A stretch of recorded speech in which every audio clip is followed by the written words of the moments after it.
So, when I was 18, I joined the horse cavalry, re-enlisted 3 years later, and started in the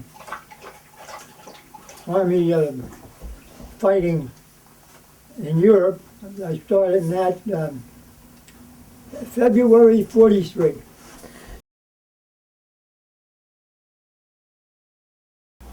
I was in college at the time, and I was going to get into the V12 program, and then my sister was on the draft board, and Uncle Sam sent me a card saying, "We want you now," so I had to be drafted into this service. While I was in high school, we knew when we were in high school that somehow or another we were going to wind up in the service. So I wanted to choose where I wanted to go. And I always was interested in flying. So when they offered, the Army Air Corps came to our school and they offered us cadet training. If we passed all the physical and the mental and everything, we would be sworn in but not taken into active duty until we graduated. That was the guarantee they gave us. So that's what I chose. Yeah, I enlisted when I was a senior in high school. Well, my father said I was an only child, and that's all he had to send. So I had gone to school in New York for a year, and then I worked for a year. And then when the war came along, it seemed like an opportunity to me to go places and do things and help out.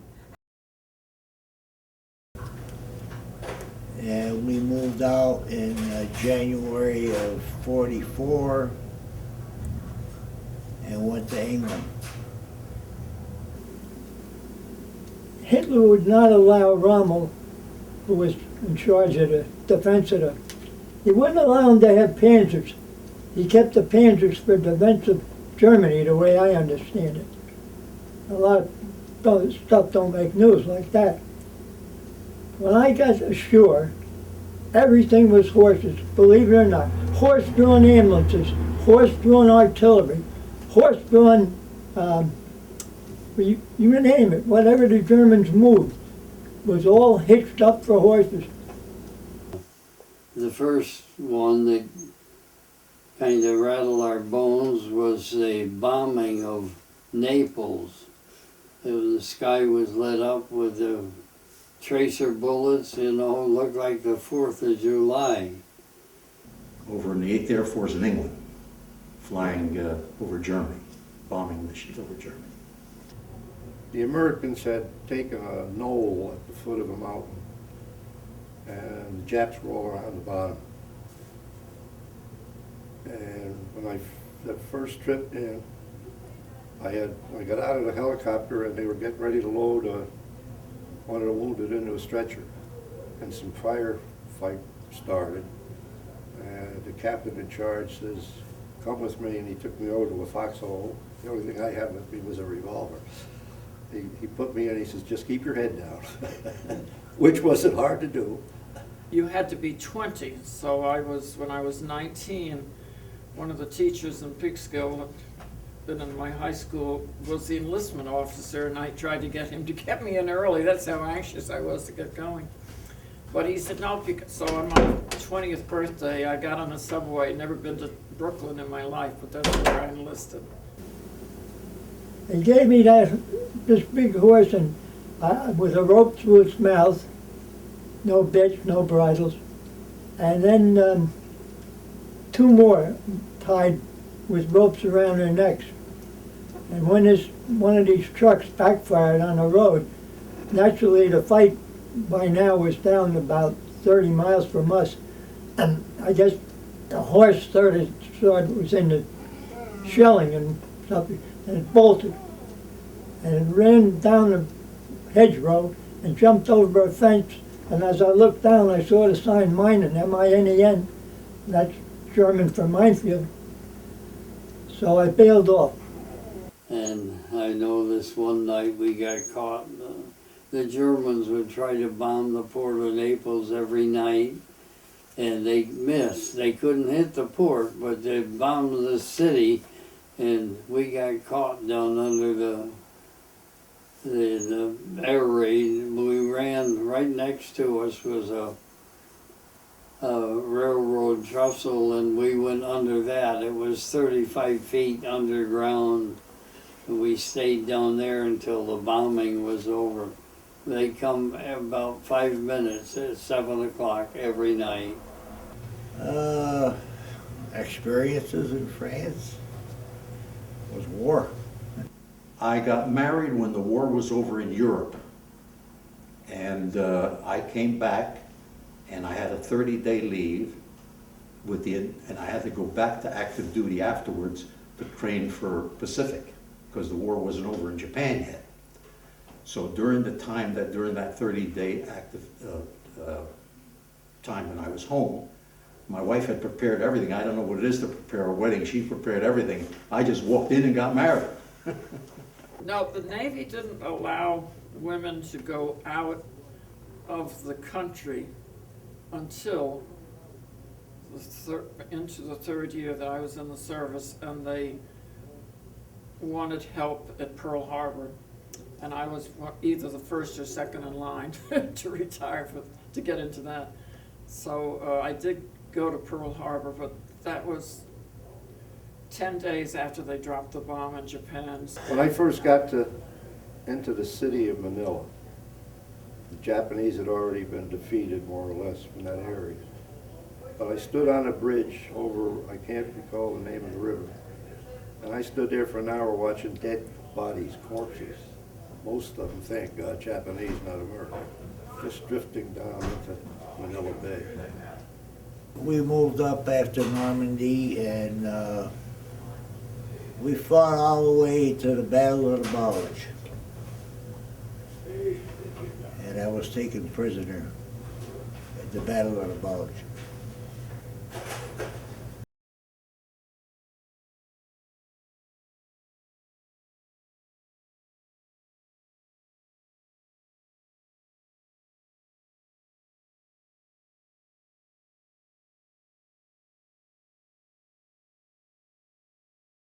Well, I graduated from Cornell in June of 1950. I went into the service for 3.5 months then at the artillery school in Fort Sill, Oklahoma.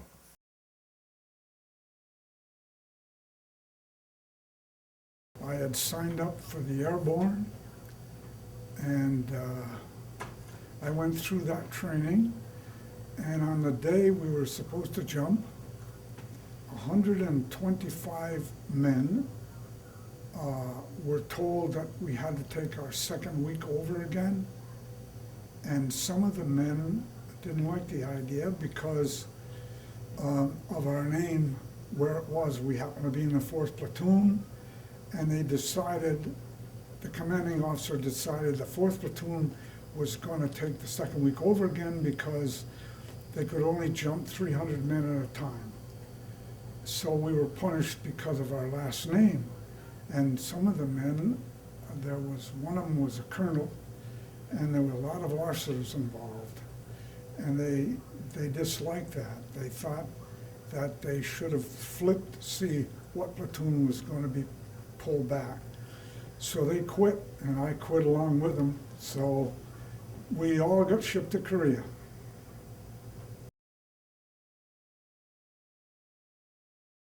Went into the military in 1951. Decided that I was going to miss out on Korea.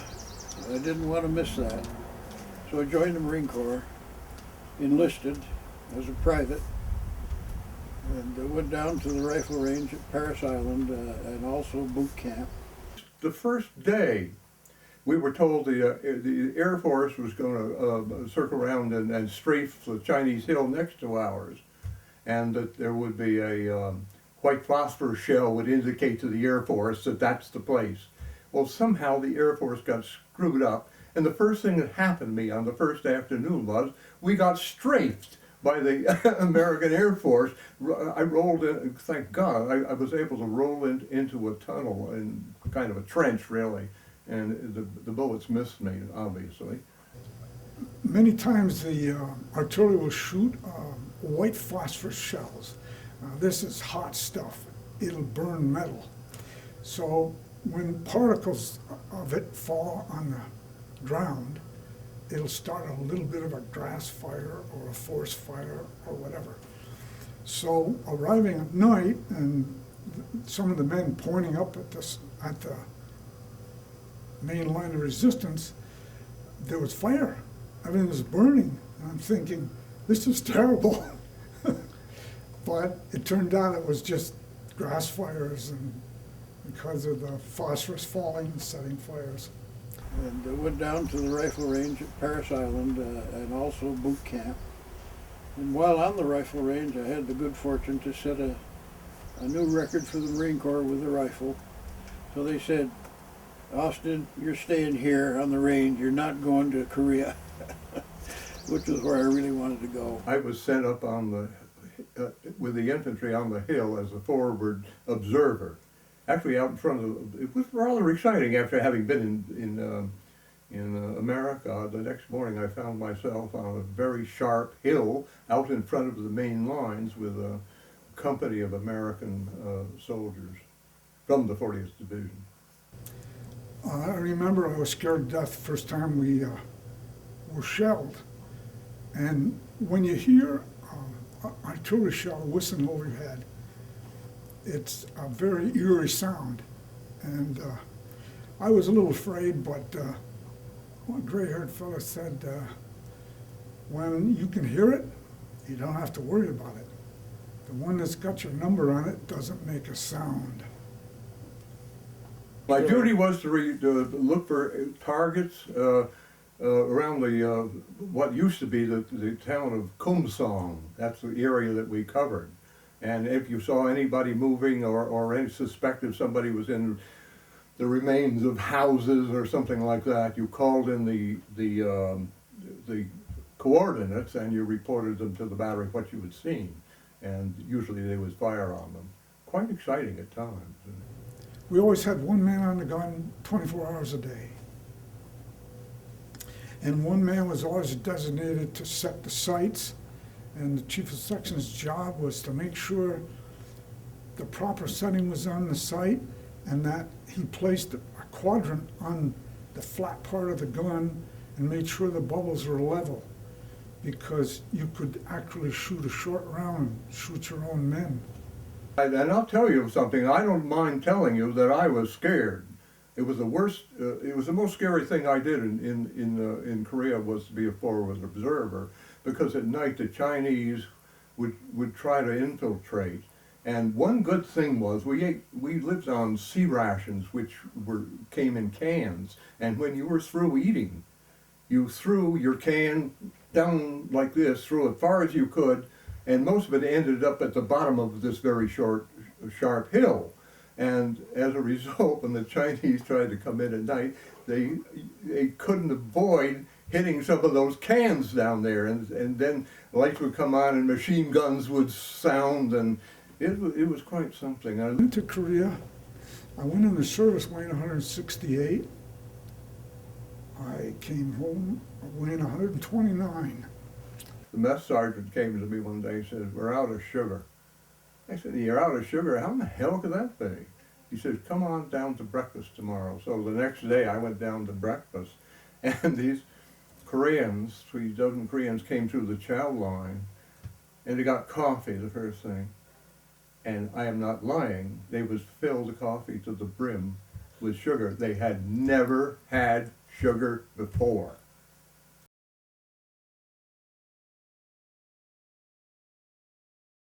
Got in on the Cuban crisis in 1962, flew down there.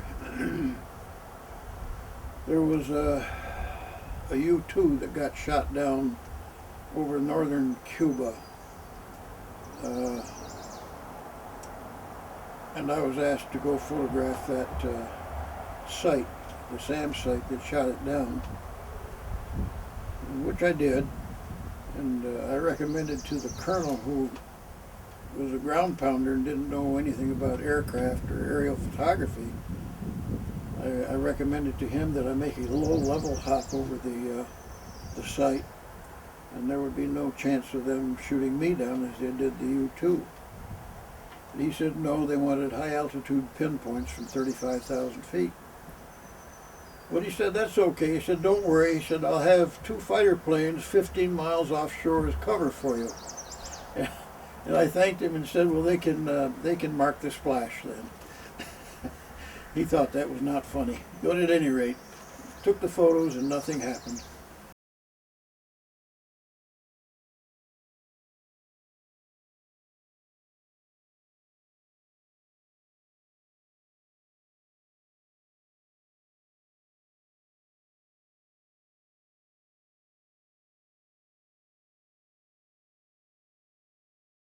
I wanted to go to Vietnam because all my friends were there. And I was stationed in Fort Rucker, Alabama, which is probably worse than Vietnam. And I volunteered a number of times and was turned down, and finally took a letter to my congressman. But after the letter went in, I went to Vietnam 30 days later. There was anxiety in it, yes, wondering just what was going to take place, and was I going to Vietnam or was I coming home? And I was one of the few that went to Germany, and I guess I don't know how I got there other than how they pick a name out of the hat. And I was a munitions specialist, and my first tour of duty was in Kunsan, Korea. And they were shipping, after you got done in Korea, everybody was headed for Vietnam with that particular career field. So instead of rotating back to the States and then getting shipped back over, I just went from Korea to Vietnam. I didn't want to go to college, so I picked the Marines and joined the Marines the day after I graduated.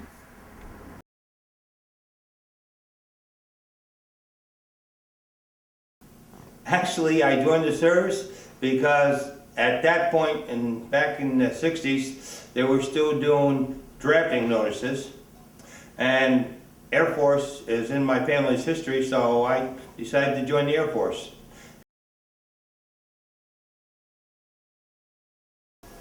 I served 2 full tours in Vietnam. I was a medical evacuation pilot. Our call sign was Dust Off.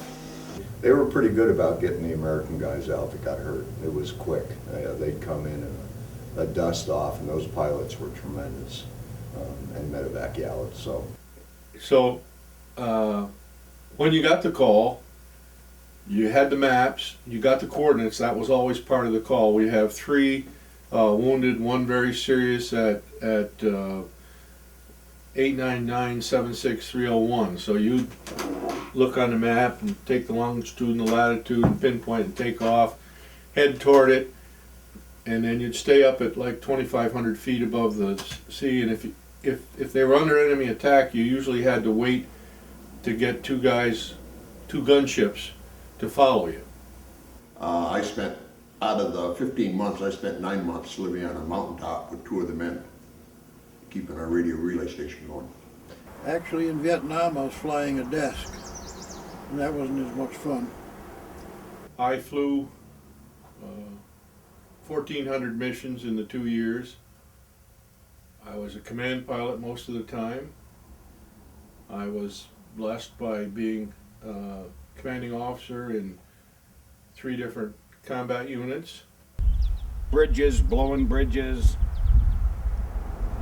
anything but C4, dynamite. The Navy brought the munitions into the port. The Army transported them to the bomb dump. We assembled them and run them down to the flight line. And we kept a radio relay station going. We had a truck, radio hut on a truck, sitting up on top of a mountain. And we lived in tents, did our own cooking, and kept the generators running to keep the radios working. I also served farther up in Toucor. I served at a base called Phuket, which was west of Queen Yon, and the operation that I worked on is that we ran secret raids into Laos at that particular time.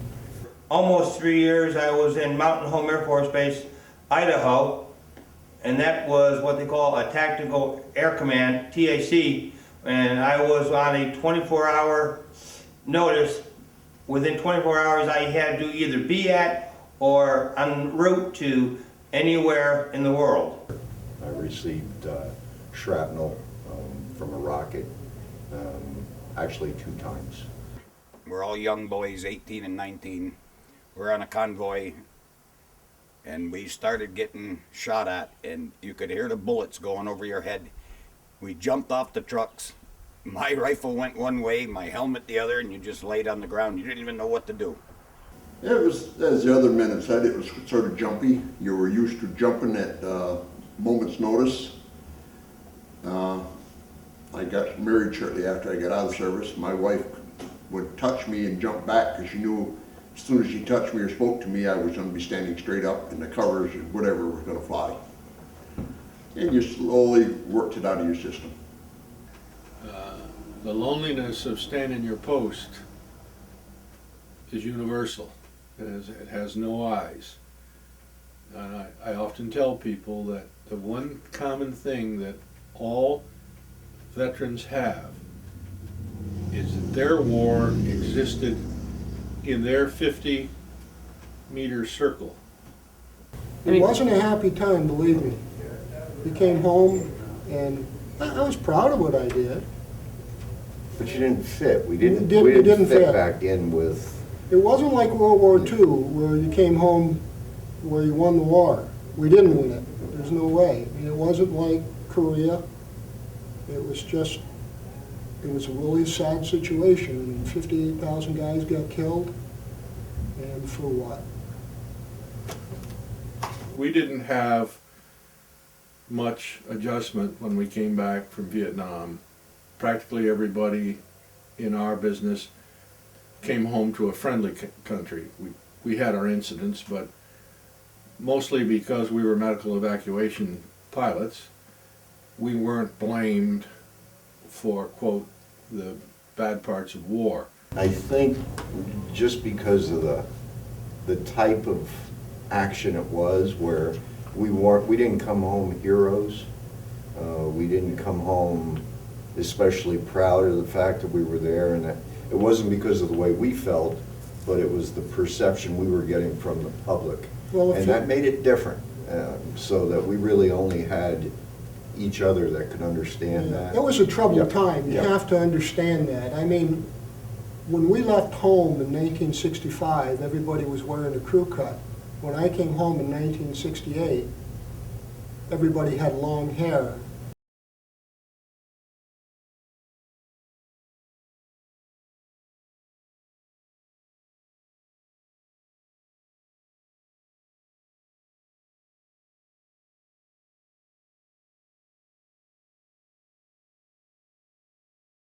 The Air Force initially, because one, I was certain I was going to be drafted, and I went in to control where I would be going to try and get the best educational opportunities that I could. I was fairly successful in the military. I liked it. I liked the structure that it provided and some other things that were part of it. And we liked traveling around, which they provided for me and my family.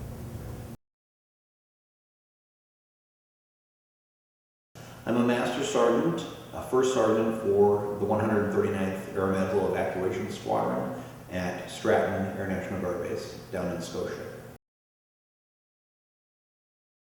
U.S. Army, retired 1981 as a Lieutenant Colonel.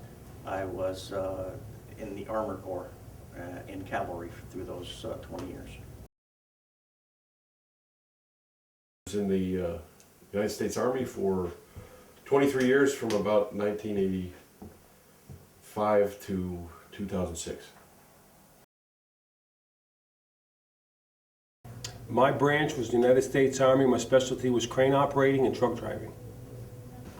My father had been in the Air Force, and he thought it was a good thing that I go in, but my mother, of course, was not happy. And I was married when I went in, and I enlisted without telling my wife, and at first she wasn't real thrilled, but in the end it turned out to be a very good thing. I think my mom was very hesitant. My father, like I, served, and I think my mom was very hesitant, wanted me to go to college. Was awarded an ROTC Army scholarship out of high school. So I did my ROTC studies at Clarkson University, graduated in May of '81, and a month later I was off to my officer basic training. Well, I went to school at Clarkson University, and they offered to pay for my second, third, and fourth year of school, so I took that, and then I just continued to stay in after my 4-year commitment was up.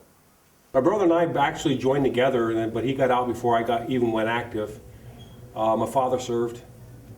We would work in war command posts and bunkers and keep the communications warm in case we would go to conflict. When I first came into the military, I was what was called a printer systems operator. Interesting because it's basically a euphemism for what I really did. What I really did was I was a Russian cryptologist. I was a code breaker. Actually, my commission was a second lieutenant, and when I was initially commissioned out of Clarkson, it was in the Signal Corps, which is communications. I got commissioned from Fort Belvoir as an engineer officer, and I went to, the first assignment was a place called Aschaffenburg, Germany. I spent a couple of years there, and then went to Stuttgart, and then all over the place in Germany. Overall, it was 14 years in the European theater. Well, as a platoon leader, you had a platoon of 3 tanks and 4 armored personnel carriers. And you were part of a company. There were 3 platoons in a company, and you were the first to meet that force that came across the border, if that time ever occurred. Of the rivalries between U.S. Air Force, Army, and Navy, I just think of U.S. Army and Navy and Air Force, and then multiply that times 16 or 17 other nations, and the national rivalries and the military rivalries that were there. And so NATO was called never asked the officers and not able to organize because just things took forever to make anything happen. It's amazing what we were able to accomplish. But I think I was fortunate enough to go to Bosnia and then back to Kosovo during those operations. Fortunate. I was there, and those were some interesting situations. I'm responsible for the health, morale, welfare, and basically readiness of my airmen. Well, what I would do is I would drive tractor trailer. We would haul anywhere between front end loaders to cement barriers for the voting booths for the Iraqs when they were going to be voting for the first time. We gave them security. I have not served, regretfully, in a theater of operation, as it were. I have served during wartime. I went down to Andrews Air Force Base in support of Operation Enduring Freedom. When I was in the Persian Gulf War, it felt like a picnic. It really did. Even though it was a war, it felt like a picnic because all we did was we issued out ammunition, and that was our main mission on there. But in Iraq was a little bit more stress because you had to go through the villages. And I can remember one night we were going through a village and it looked just like a movie scene where you're going through this deserted streets, papers flying around, and then you're looking up to see what's up above you because that was one of the areas that got hit hard, but we didn't get hit. We were safe. That also was a time when President Clinton had decided to downsize our military. We had people being rolled out, being offered chances to retire early, which had never happened before. I chose to stay on active duty, serve through the Bush administration, right up to, and including, my time included the Gulf War And Griffiths Air Force Base was very much involved in that, but we weren't in the combat theater. They called me back in 2005 to go to Iraq, and we had a couple incidences there where mortars hit and gunfire. There's always danger, even in training for, I think, soldiers, sailors, airmen, Marines, and Coast Guard folks. But I think, you know, when you're in a hostile environment, that's probably what most people think of. But they have to remember that military people face danger all the time, not just in a hostile environment.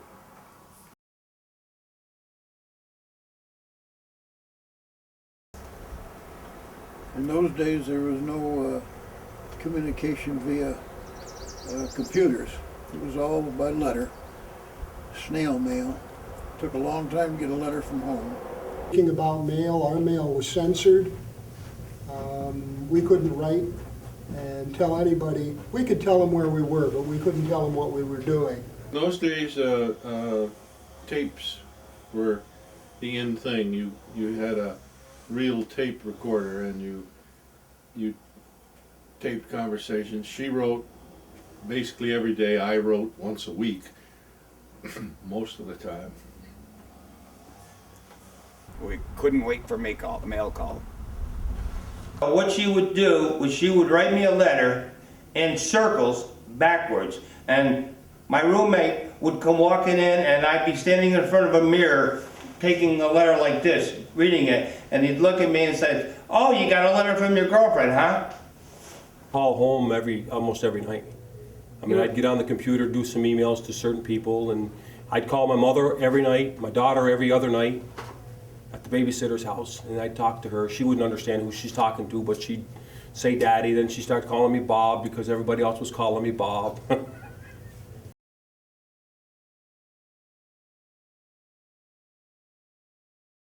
I think that you're ready to help out, you're ready to go, you work like a unit.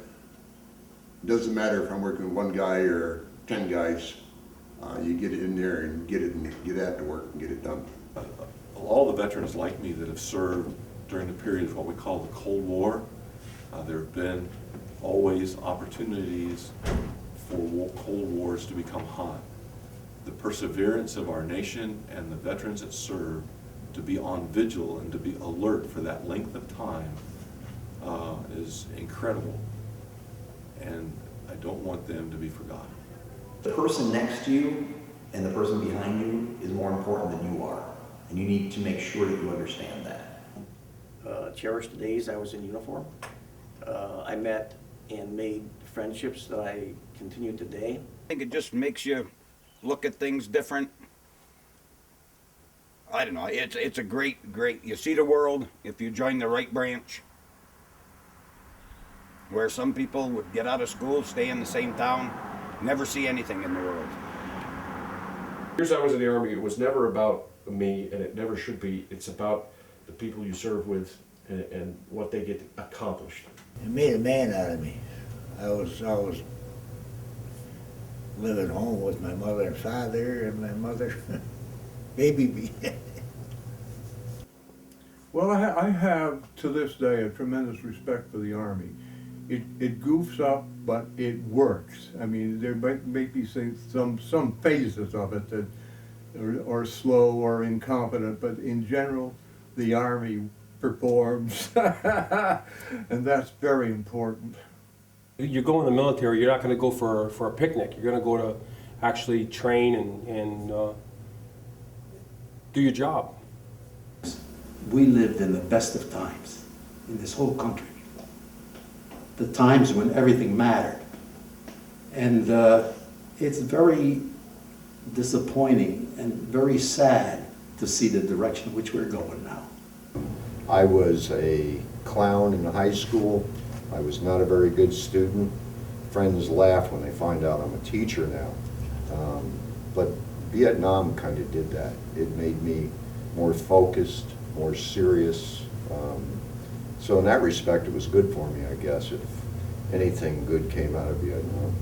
One thing was to enjoy life, and the friends you make are never endless. It's made a difference in my life.